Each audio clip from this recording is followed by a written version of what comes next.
Hello साथियों, मैं doctor Shubham Jadhav, chemistry faculty e inspire academy आपका फिर से स्वागत करता हूं। तो दोस्तों, लास्ट लेक्चर में हमने पढ़ा था कि केमिकल काइनेटिक्स के कौन कौन से टॉपिक जो हैं इनिशियली हमें देखना बहुत ज़रूरी है। जैसे रेट हमने पूरा समझ लिया, ओके। इसके बाद हमने देख लिया कि काइनेटिक्स क्या होती है किसी रिएक्शन की, मतलब कि जो भी उसमें एनर्जेटिक्स होती है, काइनेटिक्स क्या होती है उस रिएक्शन और जो भी रिएक्शन हो रही है वो हमने समझा। The factors which will the affect the rate of reaction वो हमने डिस्कस किए। तो दोस्तों, इन सभी टॉपिक्स को डिस्कस करने के बाद सीधे हम अगले पॉइंट्स पे आएंगे, अगले कुछ टॉपिक्स को समझने की कोशिश करेंगे। और वो टॉपिक्स होंगे दोस्तों, सबसे पहले मैं लिस्टिंग कर देता हूँ कौन कौन से टॉपिक्स हमें डिस्कस करने हैं। सबसे पहले हम देखेंगे हमारी अंडरस्टैंडिंग के लिए types of reaction on the basis of steps, okay, on the basis of steps. Second topic दोस्तों हमारा होगा मॉलिक्यूलरिटी, और इसी के साथ साथ हम साइमल्टेनियसली डिस्कस करते रहेंगे ऑर्डर। और ये जो तीन टॉपिक है दोस्तों, ये बहुत बड़ा चंक बनाते हैं हमारे केमिकल काइनेटिक्स का, ओके। तो आगे बढ़ते हैं। सबसे पहले हम देखेंगे टाइप्स ऑफ रिएक्शन। सबसे पहला टॉपिक हम डिस्कस करेंगे types of reaction on the basis of steps. तो दोस्तों, इस बेसिस पर जो रिएक्शन होती है वो दो टाइप की होती है। पहले होती है एलिमेंट्री रिएक्शन, ओके, और दूसरी होती है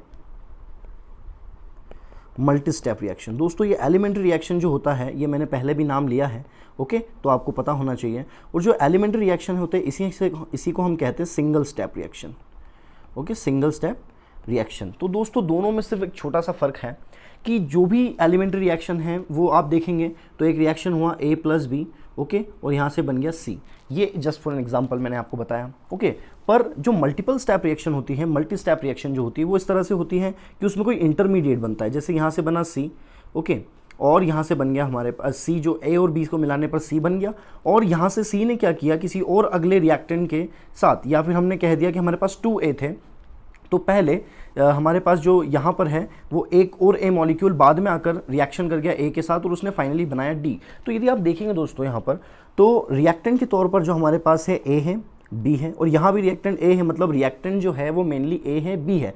पर यदि आप, और प्रोडक्ट जो है हमारा D है, पर यदि आप C की बात करें तो C का रोल आपको ये दिखेगा कि C बना भी है और फिर वापस काम भी आ गया, मतलब ये तो एक इंटरमीडिएट हुआ। तो दोस्तों, ये जो मल्टी स्टेप रिएक्शन होती है बेसिकली इसमें बनते हैं इंटरमीडिएट। क्या बनते हैं? इंटरमीडिएट। बस ये इतना सा फर्क होता है दोस्तों। जो सिंगल स्टेप रिएक्शन होती है एलिमेंट्री, और एक होता है मल्टी स्टेप रिएक्शन, ओके। अब और आगे बढ़ते हैं। तो और आगे बढ़ के हम देखेंगे दोस्तों कि इन दोनों रिएक्शंस को हमने क्यों पढ़ा, किस सेंस में पढ़ा। तो अगला ही टॉपिक यदि आप देखें तो एक है मॉलिक्यूलरिटी और एक है order.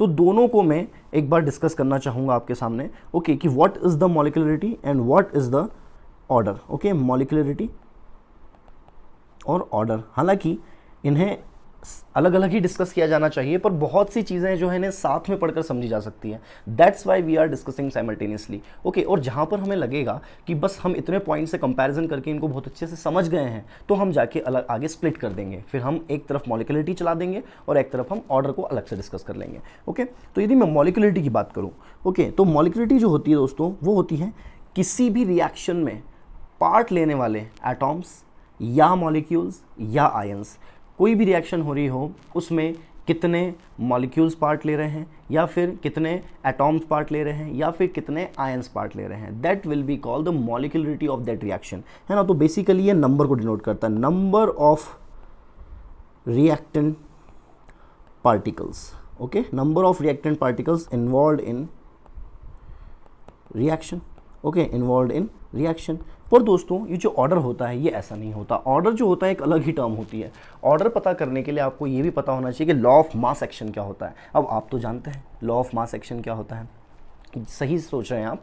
Law of mass action मतलब कोई भी रिएक्शन हुई, जैसे मान लो A से B बना, कोई भी रिएक्शन जैसे A से B बना। अब लॉ ऑफ मास एक्शन कहता है कि किसी भी रिएक्शन की जो रेट होती है वो डायरेक्टली प्रोपोर्शनल होती है ना, उसके रिएक्टेंट के कॉन्सेंट्रेशन के, प्रोवाइडेड कि उसका जो रिएक्शन में स्टोइकियोमेट्री है उस रिएक्टेंट का, वो उसके पावर में आ जाए, कॉन्सेंट्रेशन के पावर में आ जाए। जैसे यहाँ पर ए के आगे कुछ भी नहीं लिखा है, मतलब वहाँ पर क्या लिखा हुआ है 1, और यदि 1 उसके आगे है मतलब वो उसकी पावर में, कॉन्सेंट्रेशन के पावर में आ सकता है। ओके, तो यहाँ पर यदि मैं बात करूँ कि यहाँ पर ऑर्डर क्या हुआ, इस चीज़ में ऑर्डर क्या हुआ, तो दोस्तों ये जो ए का पावर लगा है ना, यही कहलाता है ऑर्डर, यही कहलाता है ऑर्डर। और बेसिकली दोस्तों आप ये देखेंगे कि ये ज़्यादा सत्य है एलिमेंट्री रिएक्शन के लिए, क्योंकि हम इसे यदि पूरी डेफिनेशन के तौर पर समझे तो ये ज़्यादा कहना सही होगा, किसी भी एलिमेंट्री रिएक्शन में जब हम law of mass action apply करते हैं तो रिएक्टेंट्स के जिन स्टेप्स के ऊपर, रिएक्टेंट के जिन स्टेप्स के ऊपर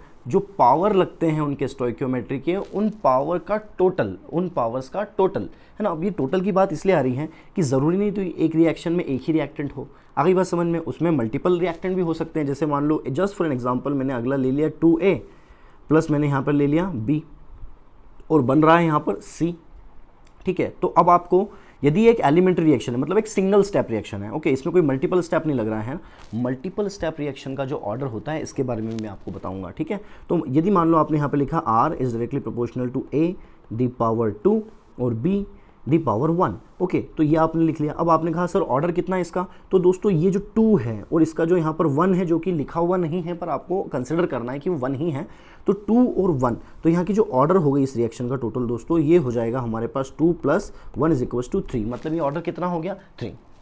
एक बात और कि यहाँ पर एक टर्म अलग से समझने की ज़रूरत है कि कभी कभी आपसे पूछ लिया जाता है विद रेस्पेक्ट टू ए कितना ऑर्डर होगा, विद रेस्पेक्ट टू बी कितना ऑर्डर होगा। तो यहाँ पर आप ये समझें कि यहाँ पर यदि मैंने ए का पावर 2 लगाया है मतलब विद रेस्पेक्ट टू ए कितना पावर हुआ 2 और विद रेस्पेक्ट टू बी कितना पावर हुआ 1, मतलब इस पूरी रिएक्शन का बी के रेस्पेक्ट में ऑर्डर कितना हुआ 1 और ए के रेस्पेक्ट में 2, मतलब टोटल कितना हो गया 3, दैट्स ऑल।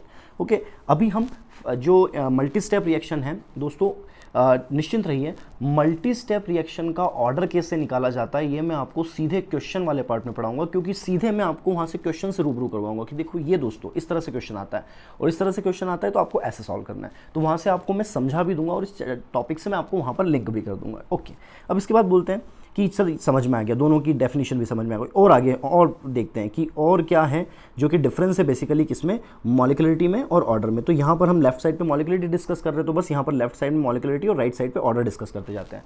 ओके, तो दोस्तों मॉलिक्युलरिटी जो होता है ये can not be 0, okay, fractional, okay, और नेगेटिव, मतलब मॉलिक्युलरिटी कभी भी 0, नेगेटिव या फ्रैक्शनल नहीं हो सकती।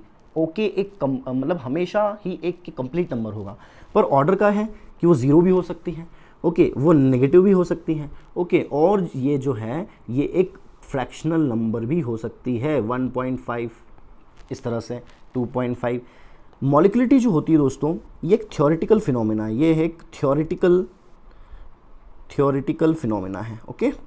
और जो ऑर्डर है दोस्तों ये एक एक्सपेरिमेंटल फिनोमेना है, एक्सपेरिमेंटल, ओके, एक्सपेरिमेंटल फिनोमेना है, मतलब ऑर्डर जो है एक एक्सपेरिमेंटल फिनोमेना है और जो मॉलिक्युलरिटी है वो एक थ्योरेटिकल फिनोमेना है। ओके, ये सब पूछे जाते हैं क्वेश्चन दोस्तों, ठीक है ना। इसके बाद यदि हम और आगे बढ़ें तो ये हमने बहुत ही बेसिक पे समझा कि क्या होती है मॉलिक्युलरिटी और क्या होती है जो हमारा ऑर्डर, क्लियर है। एक चीज़ और बताना चाहूँगा कि जब मल्टी स्टेप रिएक्शन होती है, बस मैं थोड़ा सा डिस्कस कर रहा हूँ, जब मल्टी स्टेप रिएक्शन होती है ना, तो जब मल्टी स्टेप रिएक्शन होगी तो मॉलिक्युलरिटी ओवरऑल स्टेप्स को देखकर कंसिडर किया जाता है, ओवरऑल स्टेप्स को कंसिडर किया जाता है, कंसिडर द ओवरऑल स्टेप्स, जितनी भी स्टेप्स हो रही सभी को कंसिडर करके निकाला जाता है, उसका मेथड बताऊंगा मैं आपको। पर जो ऑर्डर होता है दोस्तों ये केवल सारी स्टेप्स में से सबसे स्लो स्टेप पर डिपेंड करता है, मतलब depends only on slow step. और एक बात ध्यान रखिएगा, कोई भी मल्टी स्टेप रिएक्शन में एक स्टेप जो होता है वो स्लो स्टेप होता है, बाकी सभी फास्ट स्टेप होते हैं, और वही जो स्लो स्टेप होता है वो रेट डिटरमाइनिंग स्टेप होता है और उसी से हम निकालते हैं ऑर्डर, क्लियर है। ओके, तो हमने यहाँ पर बेसिकली मॉलिक्युलरिटी और ऑर्डर को अलग अलग मतलब कि जो फेजेस हैं उनमें समझा, और मैंने यहाँ पर स्क्रीन को एक बार आपके लिए जूम आउट कर दिया है जिसकी से आप देख सकें कि आप स्क्रीन को पॉज करें और ये पूरा नोट डाउन कर लें, आपके लिए बहुत इंपॉर्टेंट है। चलो दोस्तों आगे बढ़ते हैं। अब हम थोड़ा सा इंडिविजुअली डिस्कस करेंगे। अभी तो हमने केवल किस लिए डिस्कस किया था, जिससे कि हम समझ पाए दोनों को पैरेलली कि क्या होती है चीज़ें। अब हम एक काम करते हैं, मॉलिक्यूलरिटी को थोड़ा सा और डिटेलिंग में अलग से डिस्कस करते हैं। ओके, मॉलिक्यूलरिटी डेफिनेशन आपके सामने आई चुकी है। अब हम आगे बढ़ते हैं डेफिनेशन से कि भाई जितने मॉलिक्यूल्स या एटम्स या आयंस पार्ट कर रहे हैं वही उसकी मॉलिक्यूलरिटी होगी। ओके, क्लियर है ना। अब देखो कुछ कुछ रिएक्शंस ऐसी होती हैं जिन्हें हम कहते हैं स्यूडो यूनिमॉलिक्यूलर रिएक्शन। ओके, अब देखो ध्यान से सुनिएगा कि मॉलिक्यूलरिटी क्या क्या हो सकती है। ओके, मॉलिक्यूलरिटी की डेफिनेशन आपने समझ ली, जितने एटॉम्स या जितने मॉलिक्यूल्स किसी रिएक्शन में पार्ट ले रहे हैं। एक भी हो सकता है, दो भी हो सकता है, तीन भी हो सकता है, चार भी हो सकता है, यूनिमॉलिक्यूलर हो सकती है, बायमॉलिक्यूलर हो सकती है, ट्राइमॉलिक्यूलर हो सकती है। पर ध्यान से सुनिएगा दोस्तों, मैं ये कहना चाहता हूँ कि ये यूनि भी हो सकती है ना, बाय हो सकती है, ठीक है, ट्राई हो सकती है, मतलब इसमें एक, ओके, इसमें एक जो मॉलिक्यूल पार्ट ले रहा है इसमें दो और इसमें तीन। कुछ कुछ रिएक्शंस जो होती है दोस्तों स्यूडो यूनिमॉलिक्यूलर रिएक्शन होती है। ओके, अब ये मतलब क्या है, क्योंकि हम कई बार कंफ्यूज हो जाते हैं नाम को पढ़कर, कभी कभी नाम में ही छुपा नहीं होता है उसका अर्थ, यहाँ पर वो आपको देखने को मिलेगा। अब इसका एग्जांपल देखिए, मान लो मैं कहता हूँ ये एक फॉर्मूला है C12H22O11 और इसका मैंने क्या किया, हाइड्रोलिसिस किया किस मीडियम में, एसिडिक मीडियम में। ओके, एसिडिक मीडियम में, और मैंने वाटर को लिया एक्सेस में। ओके, वाटर को लिया मैंने एक्सेस में, ठीक है। अब मैंने यहाँ पर बना दिया क्या कि यहाँ पर दो मोनोसेक्राइड बन जाएंगे। ओके, दो मोनोसेक्राइड्स बन जाएंगे C6H12O6, ठीक है ना। अब मैं कहता हूँ कि इस रिएक्शन का हमें रेट लिखना है, और रेट तो आपको पता है, rate law of mass action, law of mass action के according R is equals to K। यहाँ पर आएगा C12H22O11, यहाँ पर आपने ब्रैकेट लगा दिया और एक तरफ आपने ब्रैकेट लगा दिया H2O। ओके, और देख रहे हैं हम कि इनके स्टोइकियोमेट्री तो एक एक ही है और सिंगल स्टेप रिएक्शन है। ओके, तो यहाँ पर इनके स्टोइकियोमेट्री ही इनके पावर आ जाना चाहिए, मतलब 1 1। थोड़ा सा मैं पीछे चलूँगा बस यहीं पर कि दोस्तों मॉलिक्यूलरिटी कई बार, मतलब मैक्सिमम केसेस में क्या होती है, मॉलिक्यूलरिटी जो होती है ऑर्डर के बराबर होती है in elementary reactions. In elementary reaction मतलब सिंगल स्टेप जितनी रिएक्शन होती है उनमें मॉलिक्यूलरिटी और ऑर्डर बराबर हो जाते हैं। सिर्फ मैं आपको बता दूंगा कहाँ कहाँ अलग होते हैं, है ना। जैसे अब maximum cases order in elementary reaction is equal to molecularity. Okay, molecularity कहने का मतलब मैक्सिमम केसेस में एलिमेंट्री रिएक्शन में यदि आप देखेंगे तो मॉलिक्यूलरिटी ऑर्डर के बराबर हो जाती है। जैसे आप इस रिएक्शन को देख लो, ये एलिमेंट्री रिएक्शन है, इसका मॉलिक्यूलरिटी 2 है, क्योंकि भैया वाटर एक मॉलिक्यूल पार्ट ले रहा है और ये डाइसेक्राइड एक मॉलिक्यूल पार्ट ले रहा है, तो मॉलिक्यूलरिटी कितनी हुई, मॉलिक्यूलरिटी को मैं एम से बता रहा हूँ 2। पर यदि आप ऑर्डर देखें तो अभी आपको लग रहा होगा इसका ऑर्डर 2 है, तो फिर तो यहाँ पे कोई बात ही नहीं रही, मॉलिक्यूलरिटी और ऑर्डर बराबर हो गए, किसी एलिमेंट्री रिएक्शन के लिए बराबर होते ही हैं, इसमें कौन सी नई बात है। Why the name is pseudo unimolecular. दोस्तों स्यूडो यूनिमॉलिक्यूलर का मतलब है कि जब भी आप कभी भी किसी रिएक्शन में देखें कि कोई मॉलिक्यूल एक्सेस में दे रखा है, आपको एक्सेस में दे रखा है मतलब ज़्यादा मात्रा में दे रखा है, तो उससे कभी भी उस रिएक्शन की रेट अफेक्ट नहीं होती, उसके थोड़े बहुत चेंजेस से। उस जैसे आप इसको ऐसे समझिए कि एक टंकी में 1000 लीटर पानी है और आपने उसमें से आधा लीटर पानी का थोड़ा बहुत ऊंच नीच कर भी दी, निकाल भी लिया, डाल भी दिया, तो कोई फ़र्क नहीं पड़ना है। ओके, इसी टाइप से किसी रिएक्शन में यदि कोई मॉलिक्यूल एक्सेस में है, एक्सेस अमाउंट में है, तो उसके थोड़े बहुत वैल्यू फ्लक्चुएशन से उसकी रेट पर ज़्यादा फर्क नहीं आता। मतलब उस पर्टिकुलर मॉलिक्यूल के लिए उस रिएक्शन का जो ऑर्डर होता है वो 0 हो जाता है ना। जबकि आप यदि देखेंगे तो एथिकली यदि आप देखें कि सर आपने तो पहले बताया था उस हिसाब से तो 1 होना चाहिए, पर मैं आपको एक कंडीशन दे रहा हूँ कि जब भी आपको किसी पर्टिकुलर अमाउंट के बारे में या किसी पर्टिकुलर एलिमेंट के बारे में ये कहा जाए कि ये एक्सेस में है, तो आप समझ जाइएगा कि उसके रिगार्डिंग जो ऑर्डर है वो 0 है। तो यहाँ पर 0 तो बचा कितना, 1। तो इसका जो ऑर्डर हुआ वो 2 नहीं है, उसका ऑर्डर सिर्फ कितना है, 1। तो ये जो समीकरण बैठा ना, ये कि ऐसी रिएक्शंस जिनका जो ऑर्डर होता है, ऑर्डर वो 1 है, पर उनका जो मॉलिक्यूलरिटी है वो 1 से ज़्यादा है, that reactions are called pseudo unimolecular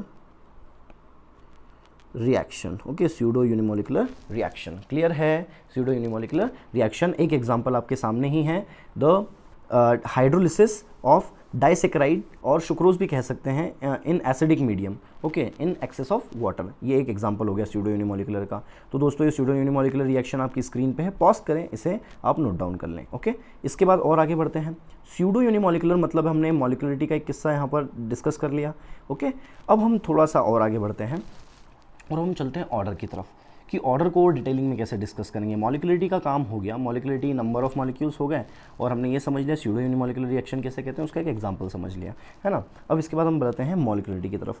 तो ये भैया मॉलिकुलरिटी क्या होती है यार, ये समझाओ हमें, मॉलिकुलरिटी क्या है ना। तो दोस्तों ये मॉलिकुलरिटी जो है, सॉरी हम I am extremely sorry, molecularity तो समझ लिया ना हमने, अब हम समझेंगे ऑर्डर, है ना। ऑर्डर, मॉलिकुलरिटी तो देख लिया हमने, ऑर्डर। अभी जो ऑर्डर है इसका क्या है फंडा तो बता ही दिया। कोई भी रिएक्शन हो रही है, एलिमेंट्री रिएक्शन 2A + B से बन रहा है C, मतलब यदि एक एलिमेंट्री रिएक्शन है तो रेट होगा इसका R = K A⁻² और B⁻1, ओके। तो यहाँ से हमने निकाला कि जो टोटल ऑर्डर है वो 3 है, और A के रेस्पेक्ट में ऑर्डर इसका 2 है, और B के रेस्पेक्ट में इसका ऑर्डर 1 है। क्लियर है, तो ये आपको समझ में आ गया, है ना। अब किस किस ऑर्डर की रिएक्शंस होती हैं, है ना, तो हम उनको पर्टिकुलर अलग अलग डिस्कस करेंगे कि भैया 0 order, first order, second order, third order, fractional order, ये सारी चीज़ें डिस्कस करनी पड़ेगी। और इन सारी चीज़ों में बेसिकली हम डिस्कस करने वाले हैं कि हर एक ऑर्डर के लिए जो रेट कांस्टेंट है उसका जो यूनिट है वो क्या होगा, ये सब पूछे जाते हैं आपसे क्वेश्चन। तो बेसिकली मैं ऑर्डर को यहाँ पर थोड़ा सा क्लासीफाई करूँगा आपके सामने, आप देखिए स्क्रीन पर कितने ऑर्डर की रिएक्शंस होती है। 0 ऑर्डर रिएक्शंस होती हैं, फर्स्ट ऑर्डर रिएक्शन होती है, सेकंड ऑर्डर रिएक्शन होती है, थर्ड ऑर्डर रिएक्शन होती है, और एक होती है फ्रैक्शनल ऑर्डर रिएक्शन। इन सभी को हम डिस्कस करेंगे दोस्तों बारी बारी से, ठीक है ना। हम यहाँ पर फ्रैक्शनल ऑर्डर रिएक्शन है ना, बारी बारी से सारी चीज़ें डिस्कस करेंगे, और पर्टिकुलर एक एक को हम डिटेलिंग में देखेंगे क्या क्या देखना है, ओके।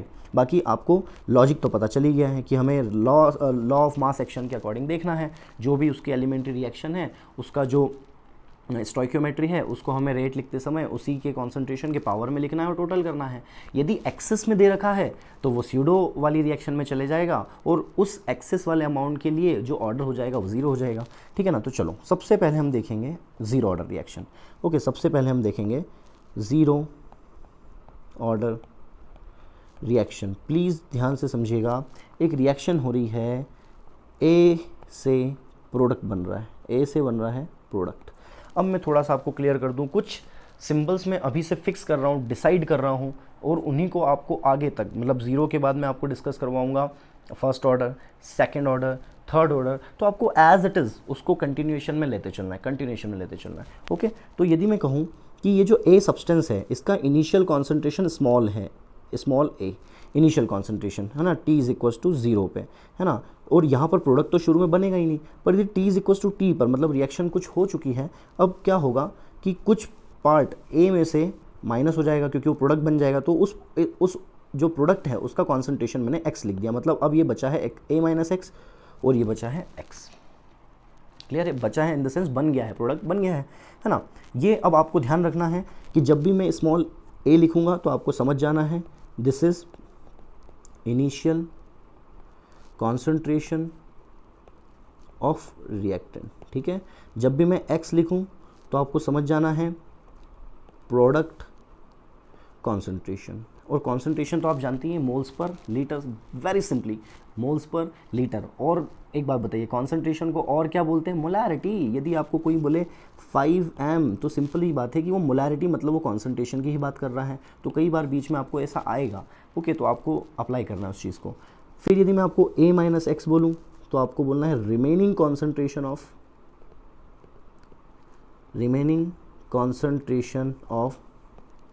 रिएक्टेंट। तो ये प्लीज़ आप आगे की सारी रिएक्शंस के लिए बिल्कुल गांठ बांध के रख लें कि A मतलब initial concentration of the reactant, X मतलब प्रोडक्ट कॉन्सेंट्रेशन, और A - x का मतलब होता है remaining concentration of the reactant. चलो भैया, हो गया हमारा। अब दोस्तों क्या है कि ध्यान से देखिएगा, यदि मैं इसकी रेट लिखूँ, है ना, तो रेट में ऐसे लिखूँगा, rate is equals to rate constant, और यहाँ पे आ जाएगा A। और ये ऑर्डर कौन सा है फिर से बताइए? 0 ऑर्डर, मतलब ये रिएक्टेंट के ज़ीरो ऑर्डर पर डिपेंड करता है। अगली बात समझ में, रिएक्टेंट के ज़ीरो ऑर्डर पर, क्योंकि यदि यहाँ ज़ीरो आएगा तभी तो फाइनली आप कहेंगे कि ऑर्डर ज़ीरो है ना। अब यदि बात देखिए, यदि किसी भी नंबर का या किसी भी डिजिट का जो ऑर्डर है वो ज़ीरो है, इसका मतलब क्या है कि वो 1 हो गया, R is equals to K हो गया। ओके, अब ध्यान से देखिएगा दोस्तों, ये कई बार आपसे पूछा जाता है कि ये जो रिलेशन है कि आपका जो रेट है वो कांस्टेंट के बराबर आ जाए, ये किस ऑर्डर से बिलोंग करता है, तो आपको बताना पड़ेगा ज़ीरो ऑर्डर, सिंपली क्या, ज़ीरो ऑर्डर। ओके, इसके बाद यदि हम देखें कि रेट कांस्टेंट का यूनिट क्या है, तो सिंपली यदि रेट कांस्टेंट R के बराबर है तो R का यूनिट देख लो भैया क्या होता है, और आपको कल ही बताया था moles litre inverse second inverse. ये आपका जो ऑर्डर, ये जो यूनिट होता है वो किसका होता है, रेट का। तो रेट इज इक्वल्स टू के, मतलब के का यूनिट भी यही हो गया। तो कई बार पूछा हुआ है या क्वेश्चंस में बताया जाता है, तो आपको ध्यान रखना है कि जो moles litre inverse second inverse है, ये यूनिट किसके लिए, किस ऑर्डर की रिएक्शन के लिए के का यूनिट होता है, ज़ीरो ऑर्डर काइनेटिक्स के लिए। ठीक है, चलो अब हर ऑर्डर की काइनेटिक्स में मैं आपको क्या बताऊंगा, एक फार्मूला बताऊंगा जो कि होता है ड्राइव हर रिएक्शन के लिए। ज़ीरो ऑर्डर हुआ, फर्स्ट ऑर्डर हुआ, सेकेंड ऑर्डर हुआ, थर्ड ऑर्डर हुआ, सब में डेरिवेशन या ड्राइव होते हैं सारे फार्मूले। पर दोस्तों क्रैश कोर्स को मतलब मद्देनज़र रखते हुए हम हर चीज़ का डेरिवेशन नहीं देख पाएंगे, तो सीधे फार्मूले पे जाते हैं। और आपको जब मैं क्वेश्चन करवाऊंगा तो ये भी बताऊंगा कि किस तरह से सीधे सीधे उस फार्मूले से आप अपना मतलब फ़ायदा निकाल सकते हैं। ठीक है, तो अब यहाँ पर वो फार्मूला आने वाला है ना। सब मैं बताते जा रहा हूँ लाइन से क्या क्या चीज़ें देखनी है। तो वो फार्मूला है k t is equals to a minus x. Okay, तो ये फार्मूला जो है वेरी वेरी वेरी इंपॉर्टेंट, और ये बताता क्या है ना, कि कोई भी या किसी भी ऑर्डर की रिएक्शन कितने समय में कितने एक्सटेंट तक जा चुकी है। ओके, मतलब इसमें क्या क्या बताया गया है, देखो एक तो दिया है के मतलब रेट कांस्टेंट, टी मतलब टाइम, ओके, ए मतलब इनिशियल कॉन्सेंट्रेशन, और a माइनस एक्स मतलब रिमेनिंग कॉन्सेंट्रेशन। ओके, तो ये हर ऑर्डर के लिए अलग अलग आएगा, है ना। तो जीरो ऑर्डर के लिए ये फॉर्मूला है k t is equals to a minus x. Okay, अब अभी तक हमने जो चीज़ें सीखी वो क्या है, सबसे पहले क्या क्या इंपॉर्टेंट पॉइंट्स हैं जो आप देख लो। सबसे पहले आपसे पूछा जाएगा रेट का जो कह सकते हैं कि रेट का जो प्रेजेंटेशन है वो आप कैसे करेंगे। ओके, फिर इसके बाद रेट का जो कांस्टेंट का है यूनिट, है ना। तो सबसे पहले रेट का प्रेजेंटेशन, फर्स्ट पॉइंट। दूसरा रहेगा कांस्टेंट का यूनिट, है ना। तीसरा हो जाएगा जो उसका फॉर्मूला आएगा मेन। अब और आगे बढ़ते हैं ना, चौथे पॉइंट पे बढ़ते हैं कि एक पर्टिकुलर ऑर्डर की रिएक्शन में हमें क्या क्या देखना है। तो मैंने आपको ये जूम आउट कर दिया है, स्क्रीन पॉज करें और इसे नोट डाउन करें। ओके, अब मैं आगे बढ़ रहा हूँ, ठीक है ना। आगे बढ़ते हैं और अब हम देखते हैं कि फोर्थ पॉइंट क्या होगा। फोर्थ पॉइंट होगा हाफ लाइफ। क्या होगा दोस्तों, हाफ लाइफ। फोर्थ पॉइंट होगा हाफ लाइफ। जैसे नाम से आपको, मैं इसको रिप्रेजेंट करूँगा टी हाफ से, मैं इसको रिप्रेजेंट करूँगा टी हाफ से। ओके, तो हाफ लाइफ से आपको दिख रहा होगा दोस्तों कि बेसिकली यदि आप देखें हाफ लाइफ का मतलब क्या होता है, तो नाम से क्लियर है, फिर भी मैं बताऊँगा। वो समय जिसमें कोई भी रिएक्शन अपने पूरे एक्सटेंट के आधे या 50% तक पहुंच चुकी हो, पहला। ओके, या फिर कहें 50% रिएक्टेंट प्रोडक्ट में कन्वर्ट हो चुका हो, या फिर कहें कि रिएक्टेंट अपने इनिशियल वैल्यू का आधा ही बचा हो, मतलब सीधी सी बात है आधा प्रोडक्ट बन चुका है, दैट्स ओके। ठीक है, मतलब हम यहाँ पर कह सकते हैं कि x की वैल्यू टी हाफ लाइफ के लिए जहाँ भी आप x की वैल्यू लिखें वहाँ पर आप a/2 कर सकते हैं, ये आपको ध्यान रखना है। ओके, टी हाफ लाइफ के लिए कहने का मतलब आप समझे, x मतलब क्या होता है, प्रोडक्ट कॉन्सेंट्रेशन, और a/2 का मतलब क्या है, a/2 का मतलब सिंपल कि भैया रिएक्टेंट का जो इनिशियल कॉन्सेंट्रेशन है a, ये तो इनिशियल कॉन्सेंट्रेशन है ना, a का ये जो a है ये रिएक्टेंट का इनिशियल कॉन्सेंट्रेशन है, तो इनिशियल कॉन्सेंट्रेशन का आधा, है ना, क्योंकि रिएक्टेंट का इनिशियल कॉन्सेंट्रेशन का आधा जो है वो प्रोडक्ट में कन्वर्ट हो चुका है, और that time duration will be called T half life. Okay, तो बस आपको जहाँ भी x आए वहाँ पे a/2 रखना है। तो दोहरा के देख लेते हैं अपन इसको कि भैया ये जो KT वाला फॉर्मूला है इसमें क्या आएगा, a माइनस x। तो यदि मैं इसको t को, अभी तो ये वो टाइम है, ये t जो इस फॉर्मूले में है, ये वो टाइम है t जिसमें बेसिकली कि रिएक्शन हो चुका है, वो जितना भी हुआ हो, भले वो 50% हुआ हो, भले वो 30% हुआ हो, भले वो 10% हुआ हो। बाकी यदि हमें फिक्स करना है कि नहीं, यदि ये 50% ही हुआ है तो फिर क्या होगा। ओके, तो हम इसको कर देंगे टी हाफ, और यहाँ पर टी हाफ जब भी करना होता है तो अभी मैं आपको बता के आया हूँ कि x की वैल्यू को क्या रख देना, a/2। तो k t half is equals to a minus, यहाँ से बच जाएगा a/2, मतलब फाइनली भी क्या बचना है, a/2, मतलब फॉर्मूला क्या आ जाएगा, टी हाफ का फॉर्मूला क्या हो जाएगा दोस्तों, a/2k। ये कई बार पूछा जा चुका है, क्लियर है कि टी हाफ का फॉर्मूला ज़ीरो ऑर्डर काइनेटिक्स के लिए क्या होता है। दूसरा कि आपसे यदि पूछें what is the relation between initial concentration of reactant and T half life of that reaction, okay, मतलब उस रिएक्शन के रिएक्टेंट के इनिशियल कॉन्सेंट्रेशन और टी हाफ लाइफ में क्या रिलेशन है। तो आप देख रहे होंगे के तो एक कांस्टेंट होता है भैया, है ना, और 2 तो एक नंबर है, तो यदि रिलेशन देखें तो वो तो सीधा सीधा आ रहा है, डायरेक्टली प्रोपोर्शनल। तो ये जो ग्राफ है ये ज़ीरो से चालू होगा, ये जो ग्राफ है ये ज़ीरो से चालू होगा और ज़ीरो से चालू होकर ये स्ट्रेट लाइन इस तरह से बनाएगा। तो ये ग्राफ भी कभी कभी डिस्कस किए जाते हैं आपके साथ, तो प्लीज़ आप इन्हें ध्यान रखें। तो चौथा पॉइंट हो गया टी हाफ लाइफ। पाँचवा पॉइंट लास्ट, पाँचवा पॉइंट बचता है, ये होंगे एग्जाम्पल्स, ओके। बस इन 5 हेडिंग्स में आपको किसी भी रिएक्शन को किसी भी ऑर्डर की काइनेटिक्स को डिस्कस करना है, ओके। तो सबसे पहले हम देखें कि भैया एग्जाम्पल क्या क्या होंगे, तो ध्यान से सुनिएगा। वैसे तो जीरो ऑर्डर काइनेटिक्स बहुत ही कम देखी जाती है नेचर में, पर यदि आपसे फिर भी डिस्कस किया जाए तो आप क्या बताएंगे, वे सारी रिएक्शंस जो कि सनलाइट के प्रेजेंस में होती हैं या फिर वे सारी रिएक्शंस जो किसी कैटलिस्ट के प्रेजेंस में होती हैं, they are zero order kinetics. जैसे H2 + I2, बेसिकली वो यहाँ की रिएक्शन नहीं है, फिर भी मैं यहाँ लिख के बता रहा हूँ क्योंकि मैं इसमें यूज़ कर लूँगा प्लेटिनम, मतलब मैंने कोई कैटलिस्ट यूज़ कर लिया। या फिर मैंने कहा कि आपने क्लोरीन को तोड़ा, है ना, और क्लोरीन को तोड़ा आपने 2 क्लोरीन रेडिकल में, ओके, और ये आपकी जो रिएक्शन हुई थी ये सनलाइट के प्रेजेंस में हुई थी, तो ये भी कौन सी काइनेटिक्स हो जाएगी, ज़ीरो काइनेटिक्स। इसके अलावा यदि हम देखें तो हाइड्रोजनेशन रिएक्शन जो होती है, हाइड्रोजनेशन रिएक्शन, ये आप इनके बारे में आप पढ़ते हैं ऑर्गेनिक में। तो हाइड्रोजनेशन रिएक्शन में आप ये देखेंगे कि हमेशा ये मेटल के प्रेजेंस में होती है, मतलब आपने किसी भी पर्टिकुलर मेटल या किसी भी पर्टिकुलर ऑर्गेनिक कंपाउंड का हाइड्रोजनेशन मतलब रिडक्शन करवाना चाहा तो वो प्लेटिनम हुआ, निकल हुआ, पैलेडियम हुआ, इनकी प्रेजेंस में होता है। और जो भी कैटलिस्ट की प्रेजेंस में रिएक्शन होती है वो सब कैसी होती है, ज़ीरो ऑर्डर काइनेटिक्स। तो बेसिकली ये कुछ एग्जांपल्स हैं। जैसे आप यदि एक एग्जांपल और लें, अमोनिया का फॉर्मेशन, तो अमोनिया के फॉर्मेशन में जो कैटलिस्ट होता है वो मोलिब्डेनम, है ना, और आयरन मोलिब्डेनम कैटलिस्ट होता है, और यहाँ से बन जाता है 2NH3। तो ये भी जो एक एग्जांपल है ये ज़ीरो ऑर्डर काइनेटिक्स का है, क्योंकि यहाँ पर metal is the catalyst, okay, मतलब कैटलिस्ट कोई भी हो, कैटलिस्ट या सनलाइट के प्रेजेंस में होने वाली रिएक्शन ज़ीरो ऑर्डर काइनेटिक्स। तो फिर से मैं जूम आउट कर रहा हूँ स्क्रीन को और मैं आपको सिर्फ ये बताना चाह रहा हूँ कि कितने पॉइंट्स होने चाहिए हमारे पास, 5 पॉइंट। पहला पॉइंट होना चाहिए उसके रेट का इक्वेशन, दूसरा पॉइंट होना चाहिए कांस्टेंट का यूनिट, तीसरा पॉइंट होना चाहिए उस पर्टिकुलर ऑर्डर की काइनेटिक्स का फॉर्मूला, पांचवा पॉइंट होना चाहिए चौथा पॉइंट होना चाहिए हाफ लाइफ, और पांचवा पॉइंट जो हमारे पास होना चाहिए दोस्तों वो होना चाहिए एग्जाम्पल, ठीक है ना। तो ये 5 पॉइंट है, ये आपको बहुत अच्छे से बहुत ही संभल के करना है, क्लियर ना, ये ओके हर काइनेटिक्स के लिए। अब आप मुझे सिर्फ आगे जाके लिस्टिंग बताएंगे हर पॉइंट की, कि अब मैं यदि बोलता हूँ कि मुझे फर्स्ट ऑर्डर काइनेटिक्स डिस्कस करनी है तो कैसे करूँगा। बस थोड़ा सा मैं आपको एक रिविज़न के हिसाब से, और एक नया पॉइंट मुझे याद आया है जो कि आपको याद रखना चाहिए, याद तो पहले भी था पर इम्पोर्टेंस कि हाँ क्या उसके लिए इम्पोर्टेंस है, तो बेसिकली मुझे लगता है, गट फीलिंग है कि वो आ सकता है।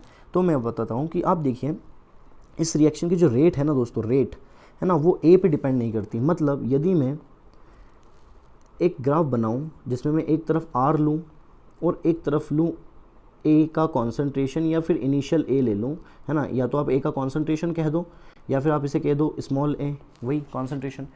तो यदि मैं ये देखूँ कि पर्टिकुलर ए के कॉन्सेंट्रेशन के साथ आर में कोई चेंजेस आएगा या नहीं आएगा, ओके, तो यदि मैं देखूं अभी फ़िलहाल की कंडीशन में कि यहाँ पर आर किसी भी तरीके से ए पर डिपेंड नहीं करती, उसकी ज़ीरो पावर पर डिपेंड करती है, मतलब आर की वैल्यू को आप क्या करें, देखें ए की वैल्यू के साथ साथ, तो ए की वैल्यू के साथ आप कोई भी चेंज करें। मतलब यदि मैं ऐसा एक ग्राफ बना दूँ इस तरह का, तो आप इसको समझ पाएंगे कि देखिए इस एक्सिस में, वाई एक्सिस में कोई भी वैल्यू बढ़ रही है, पर आर एक्स एक्सिस में कोई भी चेंज नहीं हो रहा है। कहने का मतलब है कि ये जो ग्राफ है ये बताता है आपको कि ये ज़ीरो ऑर्डर काइनेटिक्स का ग्राफ है, क्योंकि रेट इनिशियल कॉन्सेंट्रेशन पर डिपेंड नहीं करती।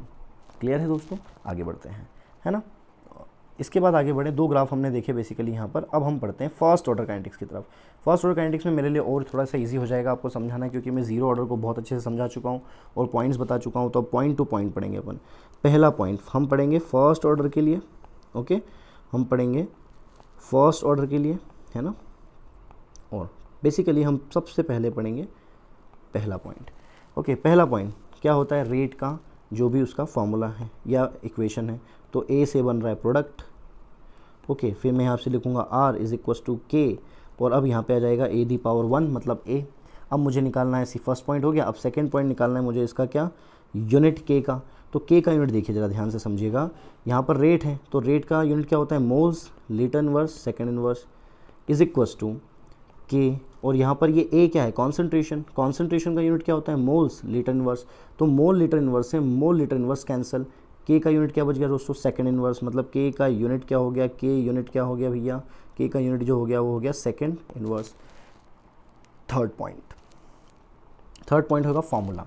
क्या फॉर्मूला होता है, तो ये फॉर्मूला होता है दोस्तों k t is equals to 2.303 log a divide by a minus x, a divide by a minus x. Okay, मतलब यहाँ पर आप देखें कि ये जो फॉर्मूला है ये ऊपर किस फॉर्मूले से, या ऊपर जीरो ऑर्डर काइनेटिक्स में किस फॉर्मूले के साथ सिमिलरिटी रखता है, मतलब कौन से फॉर्मूले के साथ हम बोल दें कि ये उसका फॉर्मूला और ये फॉर्मूला बिल्कुल एक चीज़ को रिप्रेजेंट करते हैं। तो दोस्तों ये जो फॉर्मूला है ना, थर्ड नंबर पे जो लिखा है यहाँ पर k t is equals to a minus x, ये जो है वो लीड करता है जीरो ऑर्डर काइनेटिक्स को। इसी तरह से ये जो फॉर्मूला होता है k t is equals to 2.303 log a by a minus x, ये लीड करता है फर्स्ट ऑर्डर काइनेटिक्स को। ओके, और दोस्तों कई बार आपसे फर्स्ट ऑर्डर काइनेटिक्स में डिफरेंट टाइप के क्वेश्चंस पूछे जाते हैं कि कोई फर्स्ट ऑर्डर काइनेटिक्स है ना, वो 50% होने में इतना टाइम लेती है, तो वो 20% होने में कितना टाइम लेगी, या फिर 50% में इतना ले रही तो 75 में कितना लेगी।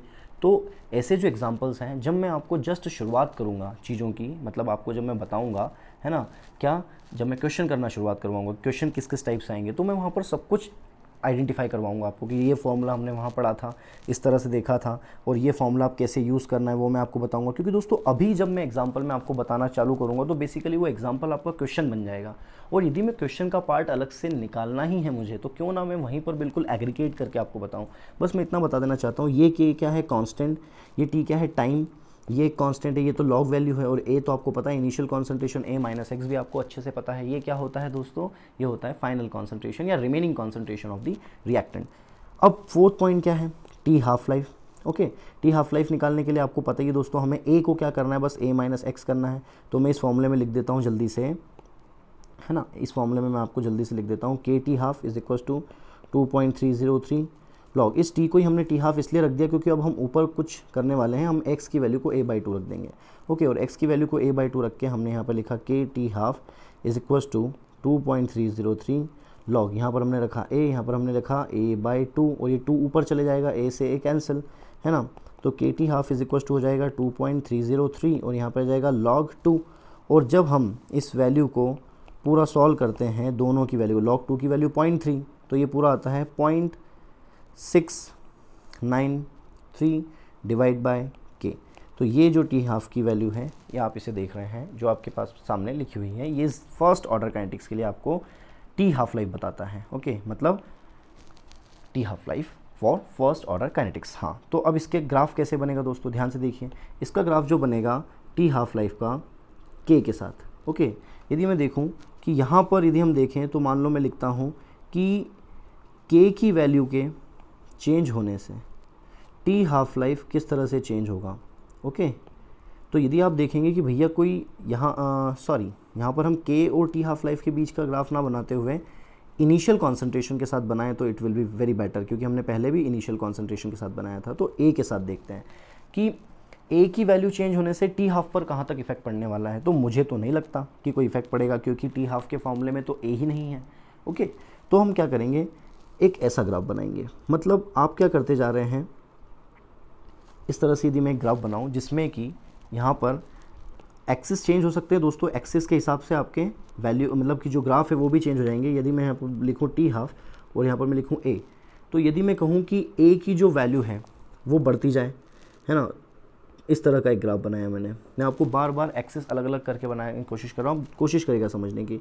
एक्स एक्सिस पर ए है, मतलब इस पूरे ब्लैक लाइन में यहाँ से लेकर यहाँ तक ए की वैल्यू बढ़ती गई राइट हैंड डायरेक्शन में, राइट हैंड साइड पर टी की वैल्यू के साथ आप देखेंगे दोस्तों तो t की वैल्यू एक ही पॉइंट पे है, y एक्सिस में इसका कोई भी चेंज नहीं हुआ, मतलब कि ये किसका ग्राफ है, t हाफ लाइफ और a की बात करें तो ये हो जाएगा फर्स्ट ऑर्डर काइनेटिक्स का। इससे पहले यदि हमने देखा था तो t हाफ लाइफ, ओके, इससे पहले हमने देखा था t हाफ लाइफ और a का जो ग्राफ था जीरो ऑर्डर के लिए वो उस तरह से कोई स्ट्रेट लाइन बना था, पर ये कौन सी काइनेटिक्स है, जीरो, और ये कौन सी काइनेटिक्स है, first.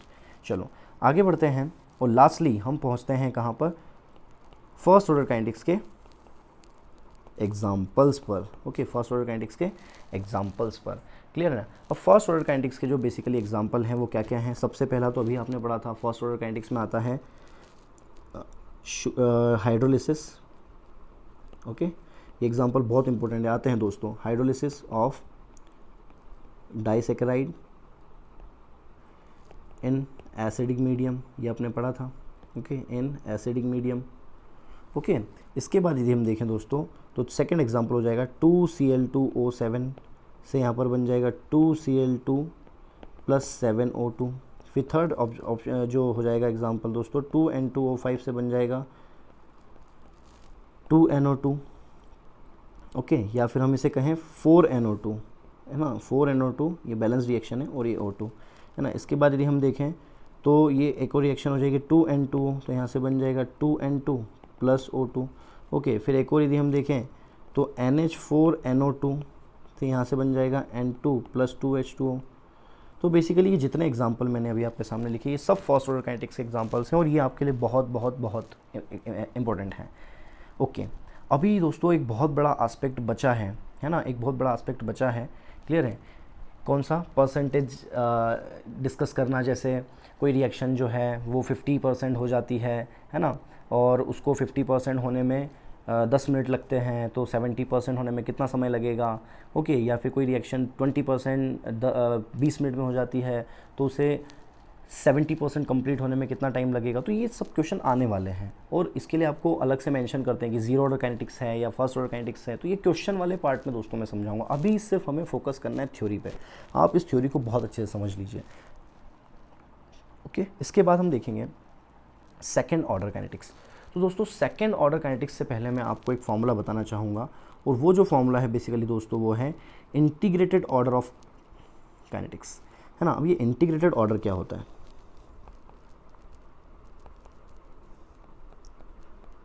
Integrated order of kinetics ये होता है दोस्तों कि जब भी आपकी किसी भी रिएक्शन की ऑर्डर एक से ज़्यादा हो तो वो आप फॉर्मूला अप्लाई करके आप डायरेक्ट वो फॉर्मूला हर किसी ऑर्डर के लिए निकाल सकते हैं जिसकी ऑर्डर एक से ज़्यादा है। जीरो में तो हमने पढ़ लिया KT = A - A - x।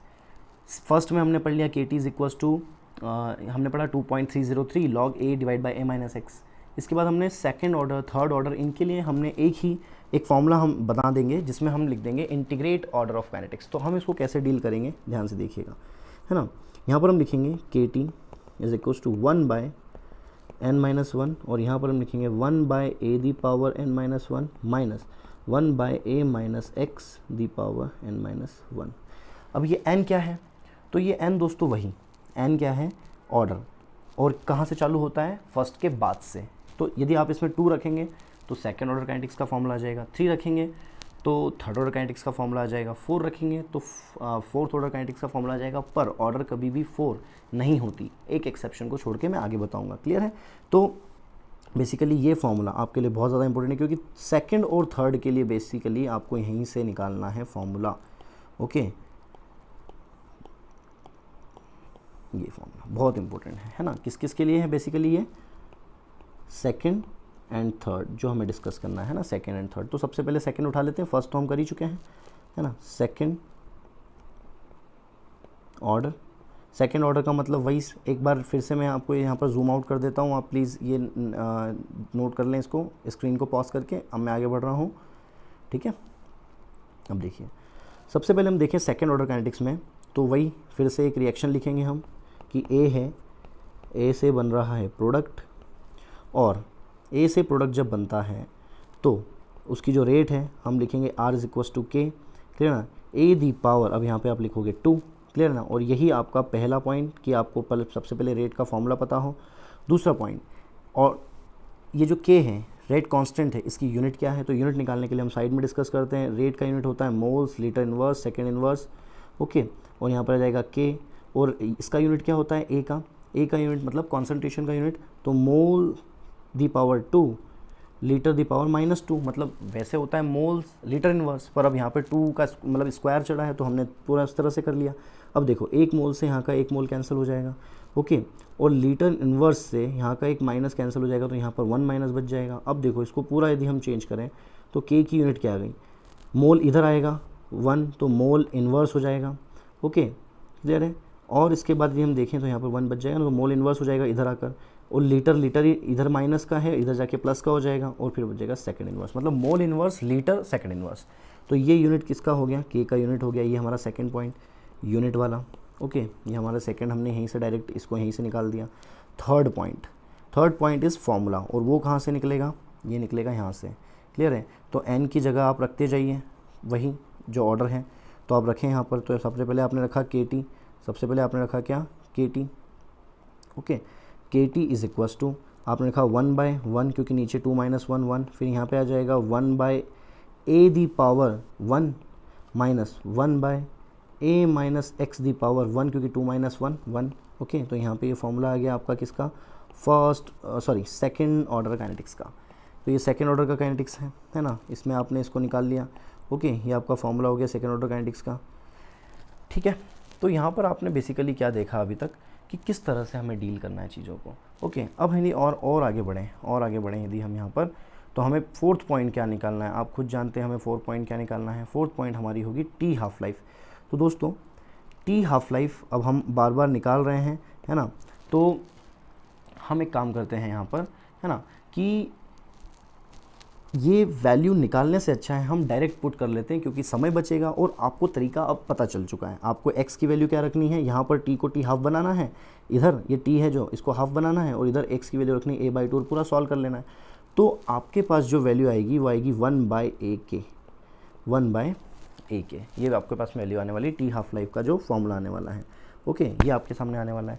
अब आपको पिछली बार भी आपने देखा था कि जब हम टी हाफ लाइफ का फॉर्मूला निकाल लेते हैं उसके बाद हम क्या करते हैं कि उसके सामने ग्राफ ड्रॉ करते हैं, जो कि होता है बेसिकली ए और टी हाफ लाइफ के बीच में। तो आप देखें दोनों का जो रिलेशन है वो इन्वर्सली प्रोपोर्शनल है, मतलब इसका ग्राफ कुछ इस तरह से बनेगा, ओके। इसका ग्राफ कुछ इस तरह से बनेगा, आप थोड़ा सा इसे सही बना लीजिएगा, इस तरह से बनेगा, ओके। इसका ग्राफ इस तरह से बन जाएगा, क्लियर है, क्योंकि दोनों एक दूसरे के इन्वर्सली प्रोपोर्शनल है। इसे हम कहते हैं हाइपरबोला भी कहते हैं, है ना, इस ग्राफ को। पांचवा पॉइंट जो होगा दोस्तों ये होगा एग्जाम्पल, ओके। एग्जाम्पल हमने अभी देखे हैं, तो बेसिकली एग्जाम्पल पे हमने सबसे पहले सेकेंड ऑर्डर में देखा H2 + I2, तो यहाँ से बनेगा 2HI, ओके। फिर हम देखेंगे सेकेंड 2HI से यदि H2 + I2 बने तो ये भी सेकेंड ऑर्डर का एग्जाम्पल होता है। फिर तीसरा देखें हम ईस्टर का हाइड्रोलिसिस, CH3COO CH3, है ना, ईस्टर का हाइड्रोलिसिस करवाना है हमें किसकी प्रेजेंस में, बेस की प्रेजेंस में OH नेगेटिव के साथ, तो वो बन जाएगा एसिड और अल्कोहल। तो ये एग्जाम्पल जो होता है ये भी किस में होता है, सेकेंड ऑर्डर काइनेटिक्स में होता है। तो ये कुछ एग्जाम्पल्स हैं जो कि आपको सेकेंड ऑर्डर काइनेटिक्स में मैंने आपको यहाँ पर बताया, क्लियर है, जो आपकी स्क्रीन पर है आपके सामने, ओके। सेकेंड ऑर्डर काइनेटिक्स के एग्जाम्पल हो गए। सारे ऑर्डर काइनेटिक्स पे आपको ध्यान देना है, फिर से कह रहा हूँ क्वेश्चन के पार्ट में हम भरपूर क्वेश्चन करेंगे इधर से थ्योरी से लिंक करके, ओके। चलो आगे बढ़ते हैं। सेकेंड ऑर्डर काइनेटिक्स के एग्जाम्पल हो जाने के बाद मैं थोड़ा सा यहाँ पर क्लियर कर दूँ कि जब बेसिक मीडियम में ईस्टर का हम हाइड्रोलिसिस करते हैं तो वो सेकेंड ऑर्डर होता है, ठीक है। पर यदि हम एसिडिक मीडियम में करते यदि यही रिएक्शन, तो वहाँ पर वाटर एक्सेस में होता और वो रिएक्शन हो जाती फर्स्ट ऑर्डर काइनेटिक्स, और उसे हम कहते हैं स्यूडो यूनिमॉलिक्यूलर, क्लियर है। चलो आगे बढ़ते हैं। सब कुछ देखने के बाद मैं फिर से इसे इस स्क्रीन को जूम आउट कर देता हूँ, जिससे आपको सेकेंड ऑर्डर काइनेटिक्स का हर एक चीज़ 5 पॉइंट पूरे आपकी नज़रों के सामने है, ओके। अब हम आगे बढ़ते हैं और आगे बढ़कर हम देखेंगे कुछ और पॉइंट्स, जैसे हम देखेंगे थर्ड ऑर्डर काइनेटिक्स, थर्ड है ना, थर्ड ऑर्डर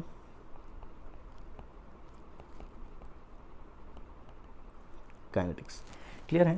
थर्ड ऑर्डर काइनेटिक्स में बेसिकली हमें क्या डिस्कस करना है कि वो जो ऑर्डर है, कोई रिएक्शन हो रही है ए और यहाँ से बन रहा है प्रोडक्ट, ओके, यहाँ से बन रहा है प्रोडक्ट। तो यहाँ से हमने क्या किया बेसिकली कि R इज इक्वल्स टू के ए दी पावर 3 रखा। ओके, अब दोस्तों आपके लिए थोड़ा सा काम होने वाला है भारी, क्योंकि ये आपका पहला पॉइंट तो मैंने आपको बता दिया, क्योंकि हमें रेट का इक्वेशन लिखना होता है। पर अब आप इसके बाद सेकेंड पॉइंट खुद घर पर सॉल्व करेंगे। आप निकालेंगे यूनिट ऑफ के for third order reaction. Okay, ये आपके लिए होमवर्क रहा, आप घर पे बैठ के इसे प्लीज़ करें। ओके, ट्राई करें। इसके बाद तीसरा पॉइंट हमारा क्या आता है, हमेशा फार्मूला। तो फार्मूला इंटीग्रेटेड से बन जाएगा। वो जो के टी लिखाया था मैंने आपको, यहाँ पर था 1/n-1, मतलब यहाँ पर आ जाएगा 2, फिर यहाँ पर हो जाएगा 1/a दी पावर n-1, मतलब a दी पावर 2, और यहाँ पर आ जाएगा a minus a x the power 2। Okay, और ये आपका फार्मूला कंप्लीट हो गया थर्ड ऑर्डर काइनेटिक्स के लिए। जनरली दोस्तों एक बात और मैं आपको बता दूँ, थर्ड ऑर्डर काइनेटिक्स से क्वेश्चन आते नहीं हैं, है ना, बहुत ही रेयर है। क्लियर है? दैट्स वाई हम थोड़ा सा इसे जल्दी भी कर रहे हैं। चौथा पॉइंट जो आ जाएगा दोस्तों, टी हाफ लाइफ का फॉर्मूला है ना। अब ये जो टी हाफ लाइफ है, क्लियर है, अब ये टी हाफ लाइफ का फॉर्मूला आएगा तो टी हाफ आपको करना क्या है, आपको भी पता है, आपको सिर्फ इस टी को टी हाफ लिखना है। ओके, और ए की जगह करना है, सॉरी एक्स की जगह करना है a/2, और फिर से आपको इसका पूरा फॉर्मूला निकालना है। पर हमारे लिए मेन चीज़ होती है कि आखिर रिलेशन क्या आता है टी हाफ और ए के बीच में, जैसे हम देखते आ रहे हैं। तो ये रिलेशन फाइनली इस फॉर्मूले को जब आप निकालेंगे, ये भी आपके लिए एक होमवर्क रहा कि आप फॉर्मूला निकालना, क्योंकि मैंने पिछले 2-3 मेथड में बताया है। तो ये रिलेशन आता है, और यदि इस रिलेशन की बात करें तो इसके साथ हमें फिर से ग्राफ प्लॉट करना पड़ेगा। ओके, और इस ग्राफ का जो रिलेशन है, अब यह आप देखें यहाँ पर, तो यहाँ आ जाएगा a²। ओके, और उसके साथ t कैसे चेंज होता है, तो ग्राफ फिर से वैसा ही बनने वाला है दोस्तों। ओके, ग्राफ फिर से वैसा ही बनने वाला है, बस चेंज ये आता है कि जितना जितना, जैसे अब मैं कुछ दोनों ग्राफ में यदि मैं फ़र्क बताऊं कि इस ग्राफ में, है ना, यहाँ पर यदि हम देखें कि इस ग्राफ में और ये ऊपर जो अपने अभी ये बनाया है, ये ग्राफ पहला वाला था, और इस ग्राफ में दोनों में डिफरेंस क्या है। तो दोस्तों जब भी आप एक बात ध्यान रखें कि जिस वैल्यू के साथ हम चेंज देख रहे हैं, यदि वो एक सिंगल एंटिटी है, मतलब उसके पास स्क्वायर पावर कोई कुछ पावर नहीं है, 1 ही है केवल, तो ये डिस्टेंस ज़्यादा होती है। ओके, और जब जैसे ही उस वैल्यू पे स्क्वायर या जो वैल्यू उसके ऊपर पावर आने लगे, तो ये जो लेंथ है ये कम होती जाती है, मतलब ये ग्राफ बेसिकली पास में बनते जाता है। जैसे मैं इसको थोड़ा सा और पास बना दूँ तो ये ग्राफ थोड़ा सा पास में आ जाएगा। ओके, इस तरह से तो ये ग्राफ बन गया। तो हमने यहाँ पर देखा थर्ड ऑर्डर काइनेटिक्स तक हमने सारी चीज़ें देख ली। एक चीज़ बच रही है, वो है एग्जांपल्स, है ना। एग्जांपल्स देख लेते हैं थर्ड ऑर्डर काइनेटिक्स के, यदि आपसे पूछ लिया जाए तो आपको पता होना चाहिए। ओके, तो थर्ड ऑर्डर काइनेटिक्स एग्जांपल्स जो हैं दोस्तों वो है 2NO, please example note down करें। 2NOCl2, तो यहाँ से बन जाएगा 2NOCl। ओके, इसके बाद यदि हम देखें तो 2NO यहाँ से आ जाएगा H2, तो यहाँ पे बन जाएगा 2N2O प्लस H2O। इसके बाद यहाँ पे आ जाएगा 2NO प्लस O2, तो यहाँ बन जाएगा 2NO2। ओके, इसके बाद यदि मैं बात करूँ 2FeCl3 प्लस यहाँ पे बन जाए आ जाए SnCl2, तो यहाँ पे बन जाएगा 2FeCl2 और यहाँ पे आ जाएगा SnCl4। ये कुछ एग्जांपल्स हैं जो थर्ड ऑर्डर काइनेटिक्स के हैं दोस्तों। थर्ड ऑर्डर काइनेटिक्स में हमने हर चीज़, देखो इनके एग्जांपल्स आपको याद रखने पड़ेंगे, इट इज़ नेसेसिटी। वहाँ पर बाय चांस पूछ लिया, फिर भी थर्ड के बारे में ध्यान रहे ना रहे, ज़ीरो के एग्जांपल्स, फर्स्ट के एग्जांपल्स आपको याद रखने ही रखने हैं। ओके, आगे बढ़ें तो फिर से जूम आउट कर दिया है थर्ड ऑर्डर काइनेटिक्स के बारे में, जितनी इन्फॉर्मेशन है स्क्रीन पॉज करके आप नोट डाउन कर लें। आगे बढ़ें तो हम देखेंगे फ्रैक्शनल ऑर्डर। मैंने आपको बताया था फ्रैक्शनल ऑर्डर जैसा टर्म ऊपर ही बताया था, डिस्कस किया था, है ना। तो ये फ्रैक्शनल ऑर्डर क्या होता है ये देखते हैं, fractional order of reaction. Okay दोस्तों, तो सबसे पहले फ्रैक्शनल ऑर्डर में हम देखेंगे कि इनकी खासियत क्या है। इनका ऑर्डर ऐसे होता है 1.5, 2.5, 3.5, इस तरह से इनके ऑर्डर होते हैं, है ना। तो क्या कौन सी रिएक्शन है बेसिकली, तो यदि हम देखें H2 प्लस Cl2, तो यहाँ से बनेगा 2HCl, तो ये जो होगा इसका ऑर्डर, इस रिएक्शन का ऑर्डर होता है 1.5, है ना। या फिर हम देखें H2 प्लस Br2, तो ये जो ऑर्डर होता है 2HBr, तो ये जो ऑर्डर होता है इसका भी होता है 1.5। फिर यदि मैं कहूँ CH3CHO, तो इससे बनने वाला है दोस्तों CH4 प्लस CO, तो इसका जो ऑर्डर होता है दोस्तों ये भी होता है 1.5। फिर इसके बाद COCl2, तो ये जो ऑर्डर है दोस्तों यहाँ पर ये रिएक्शन हो जाएगी COCl2, और इसका जो ऑर्डर है दोस्तों ये होता है 2.5। तो कुछ रिएक्शंस हैं जो कि आपको सीधे याद करनी पड़ेगी।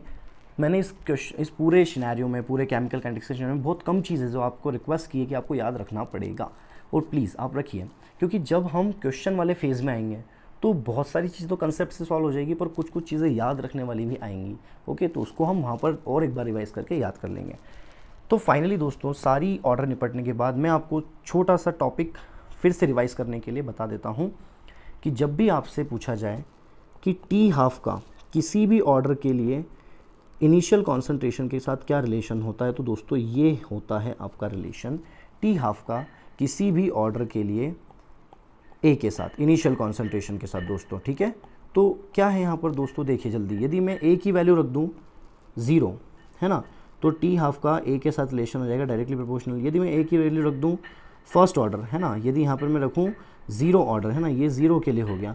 ओके, और यदि मैं रख दूँ फर्स्ट, तो फर्स्ट में आ जाएगा T½ is directly proportional to A⁻0, तो ये हो जाएगा फर्स्ट के लिए, मतलब किसी पावर पर डिपेंड नहीं करता। यदि मैं रख दूँ तीसरे पॉइंट में ऑर्डर आपका सेकंड, तो सेकंड ऑर्डर रख दूंगा तो T½ जो हो जाएगा A के इन्वर्सली प्रोपोर्शनल हो जाएगा, और चौथे पॉइंट पे T½ जो है A के स्क्वायर के इन्वर्सली प्रोपोर्शनल हो जाएगा, और इन सभी के ग्राफ रिस्पेक्टिवली मैंने आपको पहले बना दिए हैं। तो फाइनली दोस्तों यहाँ पर हमने केमिकल काइनेटिक्स की थ्योरी के मेन पॉइंट्स सब कुछ डिस्कस कर लिए। अब दोस्तों मैंने पिछले लेक्चर्स में भी आपको नोटिफाई करवाया था कि MCQs जब डिस्कस करते हैं तो MCQ में भी पर्टिकुलरली हमें बहुत सी थ्योरी के पॉइंट्स पता चलते हैं, क्योंकि हम वहाँ से कुछ नया सीखते हैं। तो MCQ वाला पॉइंट आप छोड़ेंगे नहीं। जो अगला लेक्चर होगा वो आपका MCQ होगा, प्योर MCQ, और उस MCQ करने के दौरान हम नई कुछ चीज़ें सीखेंगे। तो प्लीज़ आप उस लेक्चर को छोड़ें नहीं। तो आज के लिए मैं आपसे विदा लेना चाहूँगा। Thank you so much.